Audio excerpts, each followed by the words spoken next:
Mga kapatid sa pananampalataya, kabi-kabilaan na po ang mga kalamidad na dumarating sa atin. Baha, bagyo, lindol.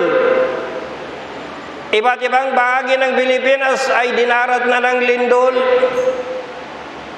At dito sa Metro Manila, itong kinatatakutan na the big one kung tawagin, malaking lindol sa Metro Manila. Ano ang dapat na gawin natin ng mga Muslim sa ganitong klaseng mga kalamidad? Kinakailangan alam natin at nakahanda tayo ng mga Muslim. Anuman ang dumating sa atin na kalamidad, anuman ang dumating sa atin na lindol, ay nakahanda ang bawat isa. Mga kapatid sa pananampalataya, anuman ang kaharap mo na kalamidad, ay lagi mong bibigkasin ang mga binibigkas ng mga propeta at mga sugo ng Allah. Bibigkasin mo parati ang hasbunallahu wa ni'mal wakil. Nang ibig sabihin, ang Allah ay sapat na para sa amin at napakamabuti niyang tagapangasiwa. Chapter 3, verse 173, Quranul Karim. Pukusan natin mga kapatid sa pananampalataya itong lindol. Sa Luzon, sa Visayas, sa Mindanao, nililindol na po. Bakit kaya? Ang bansang Pilipinas, para po sa kaalaman ng lahat, nakapatong. Ang bansang Pilipinas, nakapatong mga kapatid sa pananampalataya sa kung tawagin ng mga tectonic plates. Malalaking bato. Gano'ng kalaking bato? Bato, mas malaki pa sa Pilipinas. Buong Pilipinas, times 3 mo pa. Isang bato. Pinakamaliit na tectonic plate, ang kanyang lapad, pinakaminus 200 kilometers. Ang kanyang kapal, 20 kilometers pinakaminus. Gaano ba kalalaki? May makikita ka, katulad ng Eurasian plate, kahit na times 5 mo ang Pilipinas. Bato.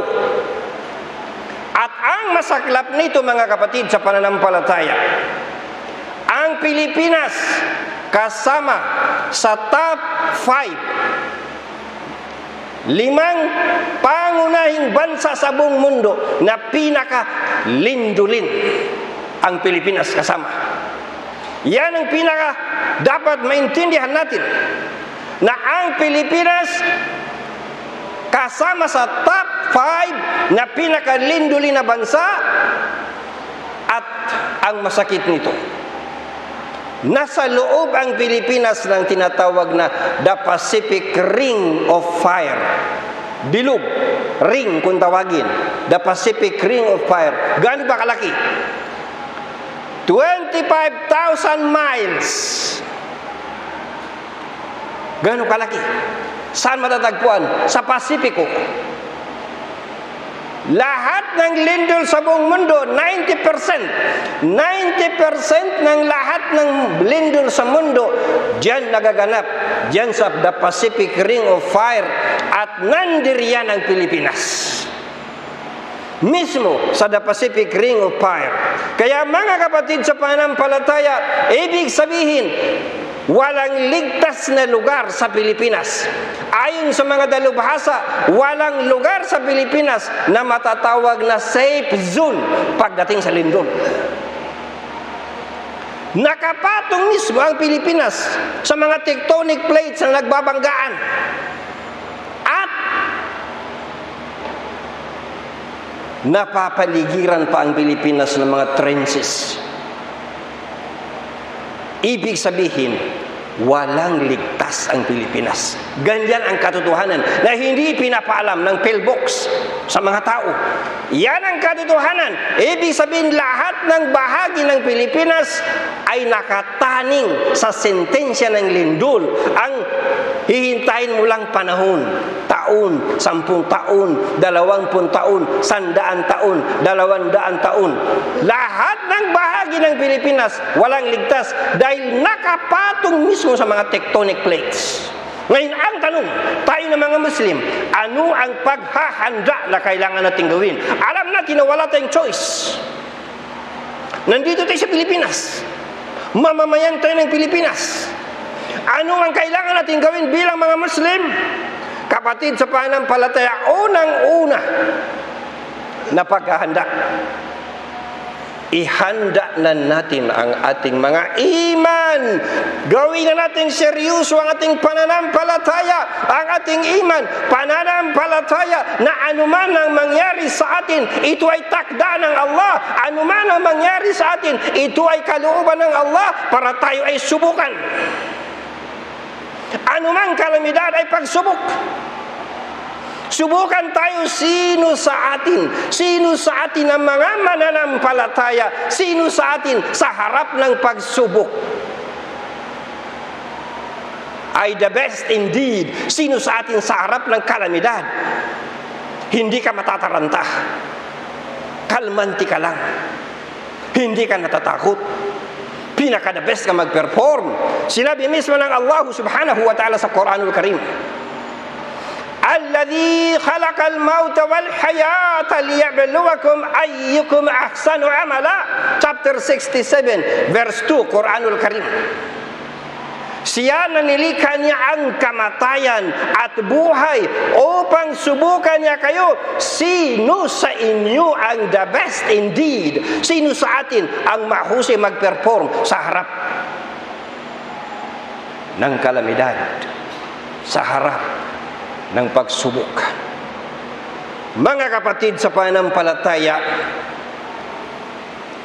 hindi lang ang Pilipinas nasa loob ng the Pacific Ring of Fire. Hindi lang ang Pilipinas kasama sa top 5 na pinakalinduli na bansa sa buong mundo. Hindi lang ang Pilipinas nakapatong mismo sa mga higanting bato, tectonic plates, kundi ang Pilipinas mismo napapaligiran sa karagatan ng mga trenches. Ano ba yung trenches? Hukay na malalim.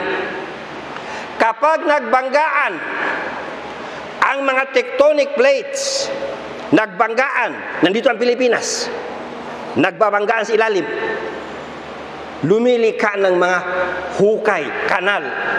At ang buong Pilipinas napapaligiran ng 7 higanting malalaking kanal na kapag lumindol sa karagatan, hihigupin ng mga kanal na ng tubig.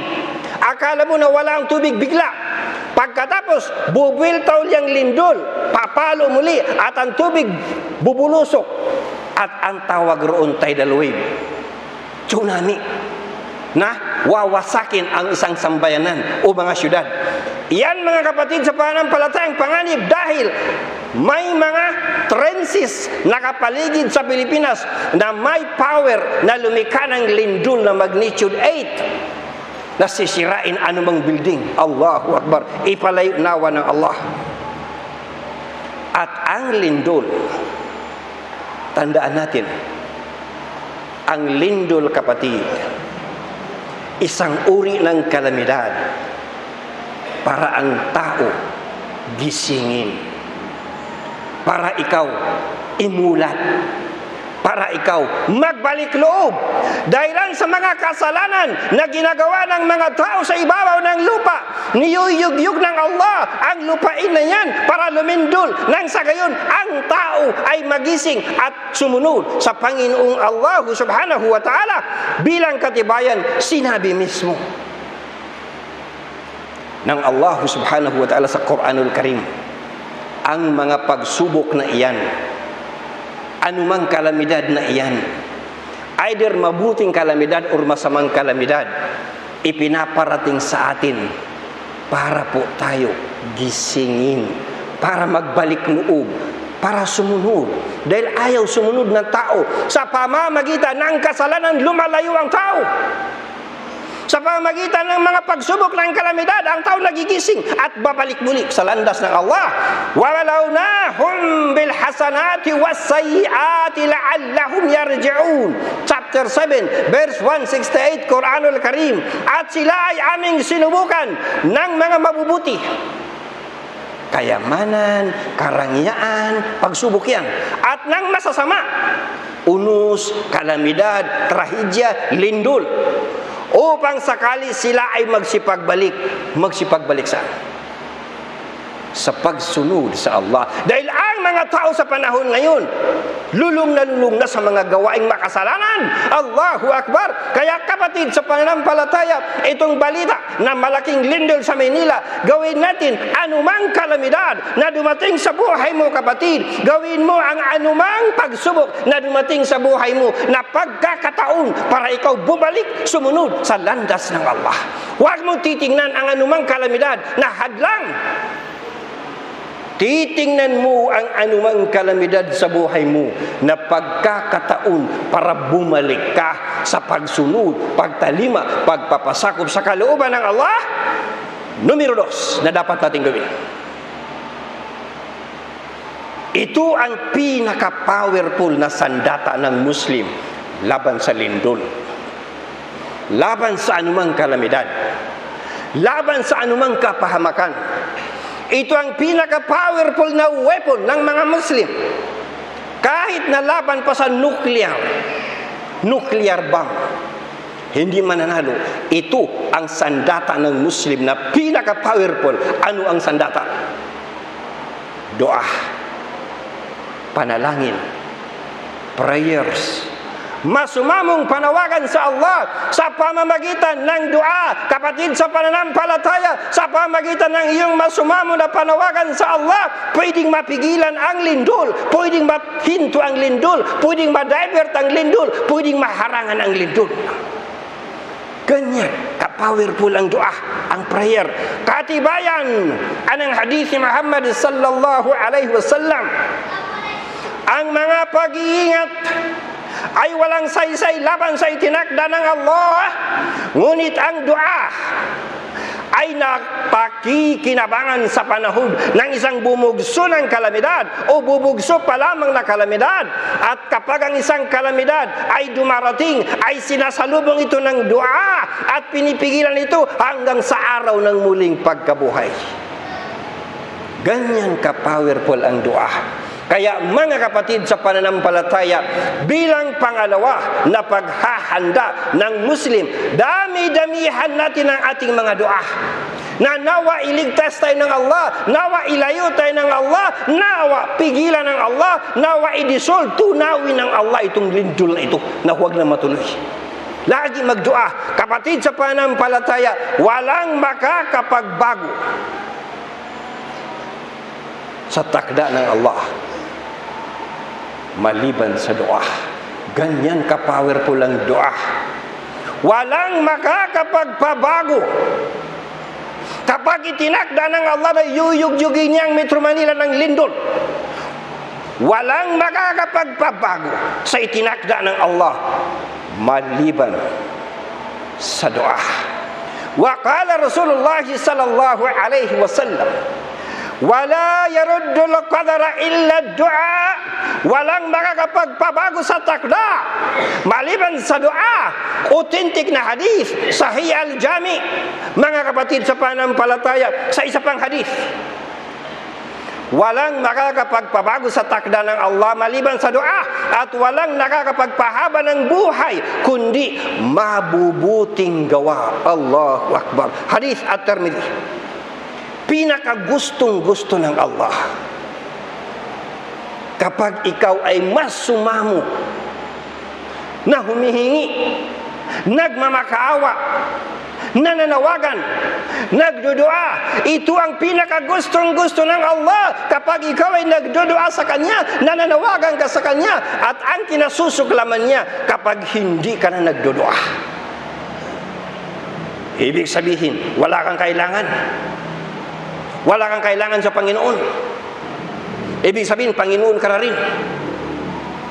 Kinasusuklaman sa Allah kapag hindi ka na humihingi. Katibayan, sino man ang gusto niyang tugunan ng Allah ang kanyang mga dua sa panahon ng hirap, ay dapat na magdua ng maraming beses sa panahon ng ginhawa. Kaya kapatid, damihan natin ang ating mga dua. Hindi kapag dumating lang ang kalamidad saka lang magdudua. Dapat may kalamidad o walang kalamidad, damihan natin ang ating mga dua, dahil pagdating ng kalamidad, ikaw nagdua, tutugunan ng Allah yung mga dua.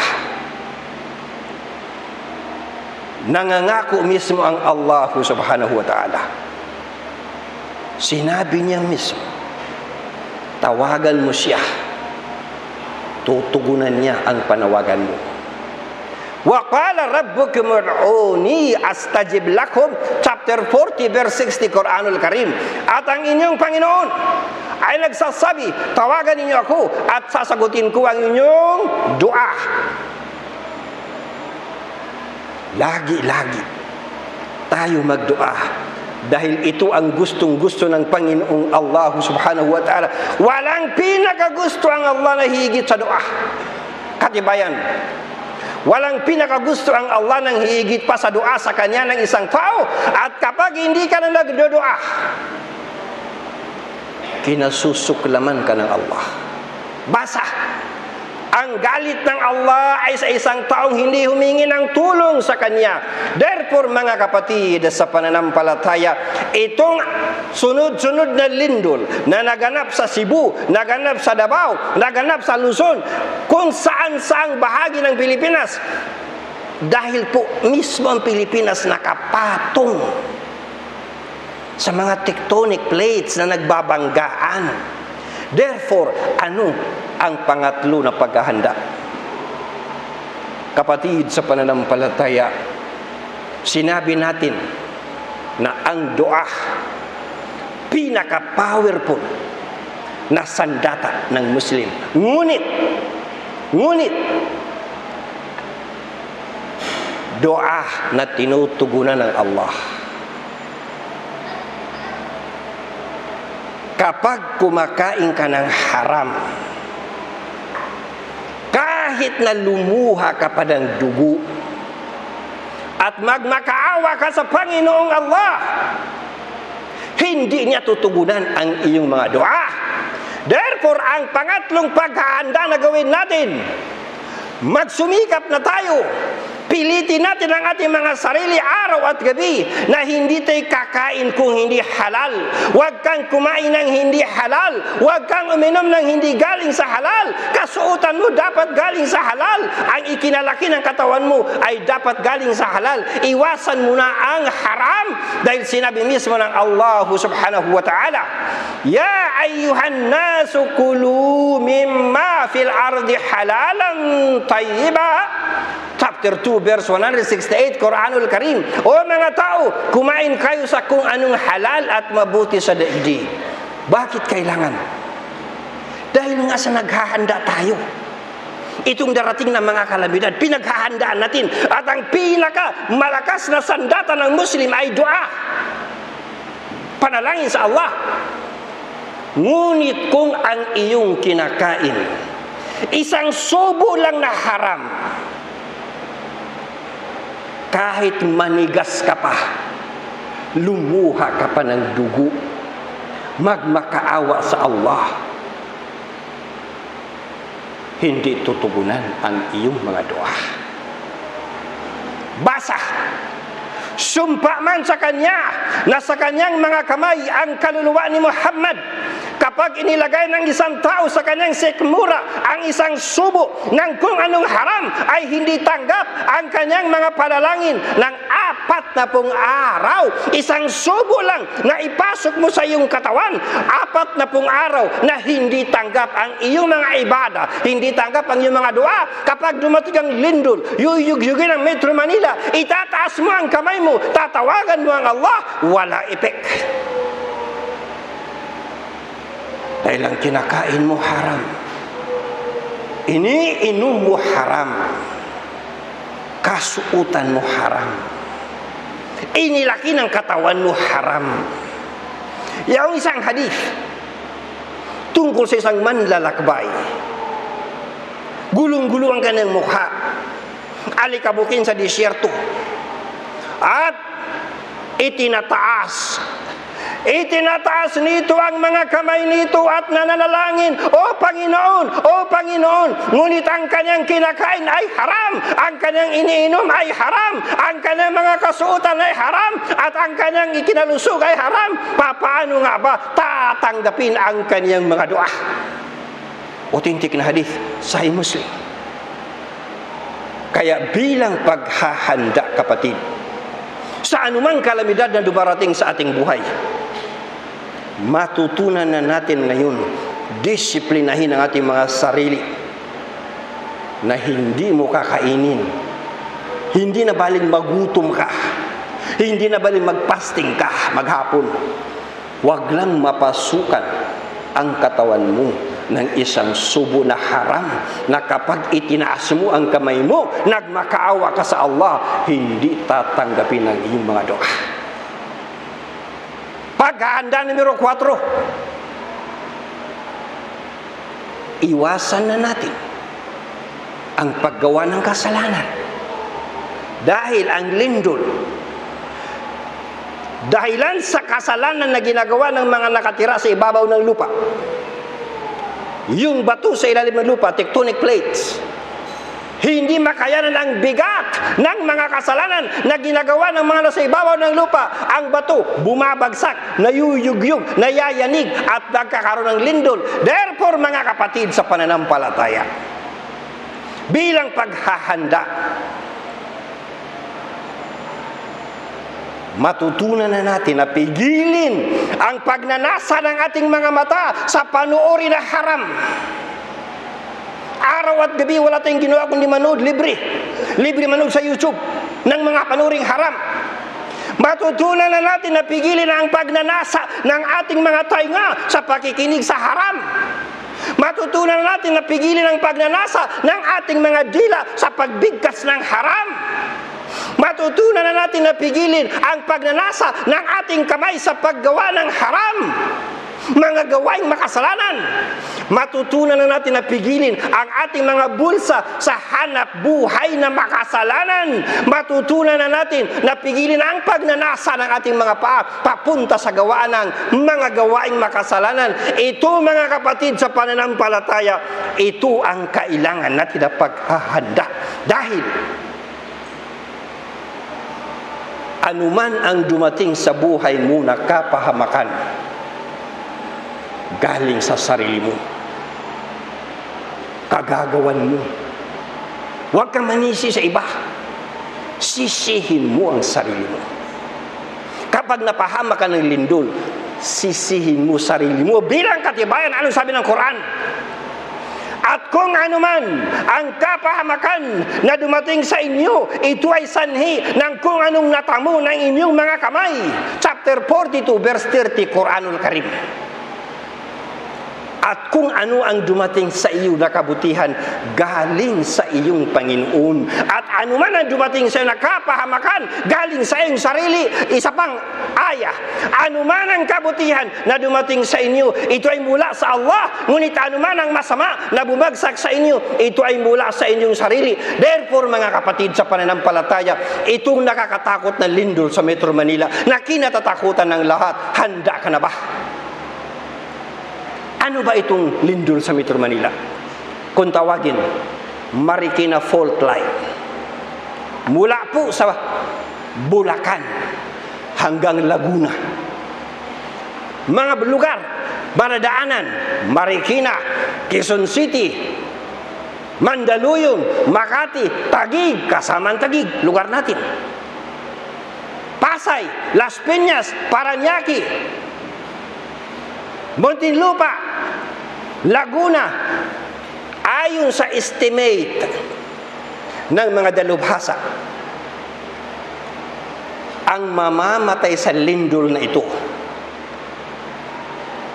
hindi bababa sa 35,000 sabay-sabay na mamamatay.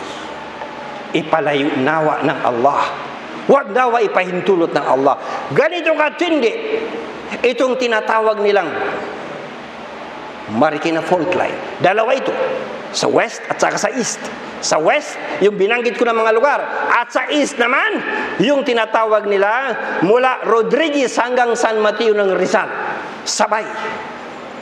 Allahu Akbar. Gaano karami ang masusugatan ayon sa estimate ng mga dalubhasa sa lindol? Hindi bababa sa 120,000 madidisgrasya. Allahu Akbar. Gaano karaming barangay? Humigit sa 80 na barangay ng Metro Manila ang maaapektuhan. At gaano ba kalapad ang malilindol? 3,000 square kilometers. Gaano karami ang tao na mapipinsala? 3 million na mamamayan ng Metro Manila ang dadalhin sa evacuation center. Ito po ang senaryo, mga kapatid sa pananampalataya. Therefore, ano ang kailangan natin gawin? Maswerte tayo, Muslim tayo. Ang tinatawagan natin totoong Panginoon. Ang mga kufar, ang tinatawagan nila mga rebulto.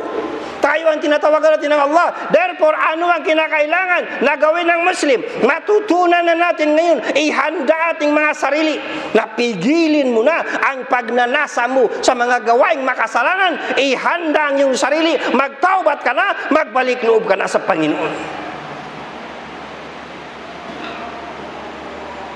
Barakallahu li wa lakum fil Qur'anil Azim. Wa nafa'ani wa iyyakum bil ayati wa dzikril hakim. Wa taqabbal minni wa minkum tilawatahu innahu huwas samiul alim.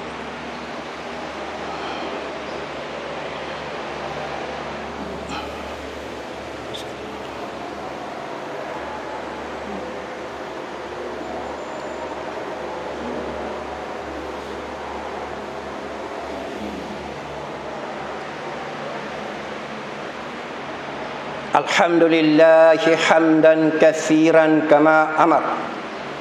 Asyhadu an la ilaha illallah wahdahu la syarikalah wa asyhadu anna Muhammadan abduhu wa rasuluh. Ibadallah, ittaqullaha haqqa tuqatih wa la tamutunna illa wa antum muslimun.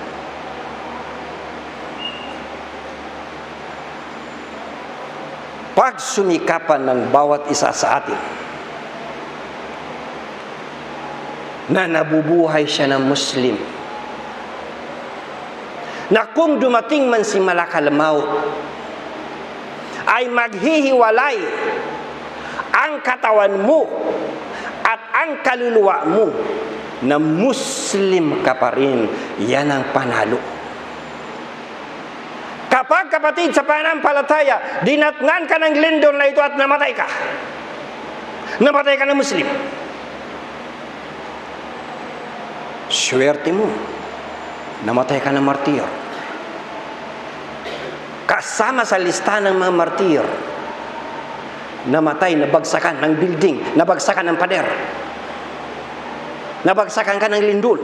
Kasama sa lista ng mga martir. Hindi lang ang martir ang namatay sa gira. Kasama sa lista ng mga martir, namatay, nabagsakan ka ng building, lindol. Kapag ikaw ay namatay dito sa lindol, swerte mo, martir ka. Ngunit ang tanong, paano ka magiging martir kung namatay ka na kafir, namatay ka na musyrik? Bilang panglima na paghahanda, kapatid, hindi natin alam kailan darating ang lindol. Sinabi natin ilang beses na ang Pilipinas nakapatong sa tectonic plates, mga bato na yuyugyugin. Walang ligtas na lugar sa Pilipinas. Hindi natin alam kailan darating ang lindol. Ngayon, bilang paghahanda numero 5, bumalik ka na sa Allah, magsambayan ka na 5 beses araw-araw para kung mamatay ka man sa lindol, namatay ka ng martir. Paano ka magiging martir kung wala kang salah? Wala kang sambayan. Anong sabi ng hadith ni Muhammad sallallahu alaihi wasallam? Masakit sa tainga, ngunit kailangan marinig ninyo. Ano ang sabi ni Muhammad sallallahu alaihi wasallam tungkol sa walang salah? Basa. Al-ahdu alladhi bainana wa bainahumus salatu faman tarakaha faqad kafar. Ang kaibahan natin na mga Muslim sa kanila na mga kufar ay sambayang salah. Sino man ang talikdan ito, faqad kafar, nagkafir. Mga kapatid sa pananampalataya, anumang oras na dumating ang lindol, nakahanda ka, nabubuhay ka na Muslim, sumasamba ka sa Allah, nabubuhay ka na nagpapasakop sa Kanya, hindi ka natatakot anumang oras dumating ang lindol, hindi ka natatakot, hindi ka kakaba-kaba. Alam mo na kapag naghiwalay ang katawan mo at ang kaluluwa mo ay namatay ka ng Muslim. Ngunit kapag wala kang salah, hindi lang namatay ka na kafir, namatay ka rin ng musyrik. Katibayan, si Muhammad mismo nagsabi sallallahu alaihi wasallam, hindi ulama ang nagsabi, hindi sino man tao nagsabi, ang nagsabi mismo si Propeta Muhammad sallallahu alaihi wasallam, musyrik bainar rajuli wa bainas syirki wal kufri tarkus salah. Sa pagitan ng tao at ng syirk at ng kufur ay sambayan. Therefore, mga kapatid sa pananampalataya, bilang conclusion ng ating khutbah, ihanda na natin ang ating mga sarili. Sambayang 5 beses araw-araw, lifetime. Ihanda na natin ang ating mga sarili sa takwa. Ihanda na natin ang ating mga sarili sa ikhlas, sa anumang ibada. Ihanda ang mga sarili sa tauhid. Ihanda ang mga sarili sa iman. Ihanda ang mga sarili sa tauba. Nang sa gayon, anumang oras dumating sa atin si malakal maut, namatay ka na Muslim. Namatay ka na Muslim. Panalo ka. Pinaka-the best na tagumpay sa mundo ito. Namatay ka na Muslim.